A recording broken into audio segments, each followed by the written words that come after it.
welcome to the Prague programming series, and we're going to be looking at React.js. So now let me just take you through what we're going to cover in this lesson.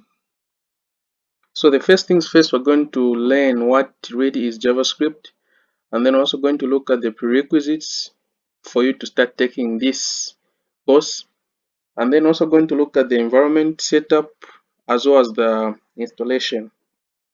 Okay, so what is React.js? So React.js is a popular open source JavaScript library used for building user interfaces, particularly for a single page application where efficient, dynamic, and interactive user experience are required. And it was developed by Facebook. I think that was way back in 2013. And it also allows developers to create large web applications that can update and render without reloading the page. So basically, most of the web applications, they rely on server-side rendering, but with React.js, you're looking at the not the server side, but rather the client side rendering. And then one of the core principles of React.js is its component-based architecture. So usually in React.js, we build applications in modular. So we break down the application into components that build up the whole application. And then it also uses JSX, which is JavaScript XML. It is similar to HTML, but it's not HTML, but rather it's JSX. Okay, now what are the prerequisites that you need in order for you to do React.js? So first things first, you really need to understand the basics of HTML. That is the structuring of web pages using HTML. You also need to understand the basics of CSS for the styling. Thirdly, you need to understand the core JavaScripts. Now, what are these core JavaScripts?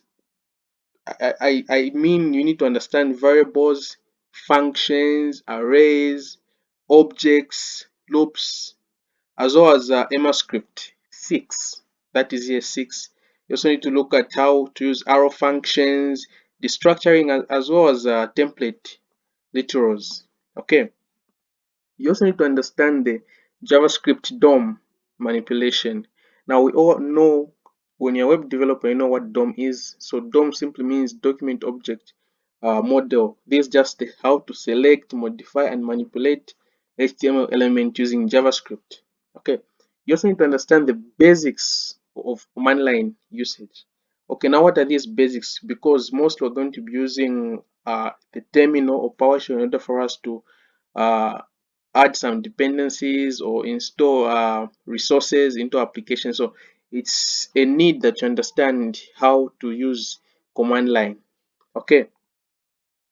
Then you also need to understand Node.js itself as well as NPM. Node.js is the engine on which JavaScript runs. Okay. So it's more like a runtime environment for the back end of JavaScript.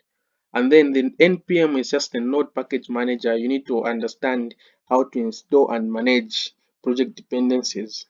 Okay, now what is needed for you to start creating React applications? Okay, so first things first, you need to download a text editor.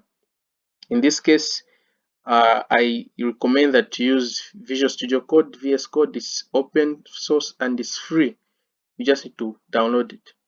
And then you also need to download and install the latest version of Node.js itself, our runtime environment where JavaScript runs. Okay.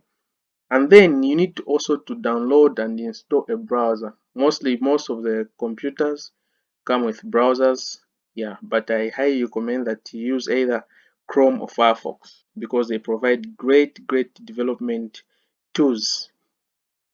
Okay, and then you also need to understand that React.js is not system dependent. So whether you're using a Mac, either a PC or any laptop that is running Linux based distributions, you can still follow along this tutorial. Okay, so let's go ahead and install the requirements for us to start building React.js applications. So first things first, let us download the VS Code. Okay, Just search for VS Code. Okay, so we want to go to the first link that appears here. Click on download. Okay, as you can see, there are lots and lots of options. These are 3 options. We've got Windows, Linux, as well as Mac. So depending on the system that you're using, you get to choose to download the option. Okay, so for me, I'm on Windows machine, so therefore I'll click on this link. Okay, yeah, so this will prompt VS Code to start downloading immediately. Okay, so depending on your network speed, this might take longer or less than it will take me to download this. Okay.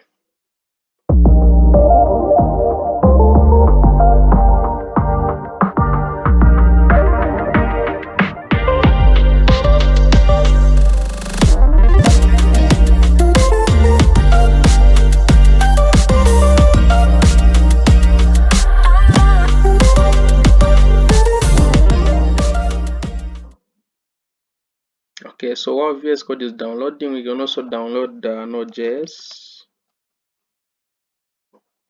Okay, so same with Node.js. You just want to go and download.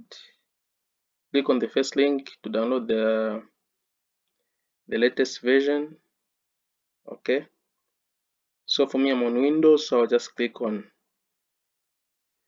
Windows installer, and that should start downloading the Node.js for us. Okay, so once these are done downloading, you want to go ahead and install them. Okay,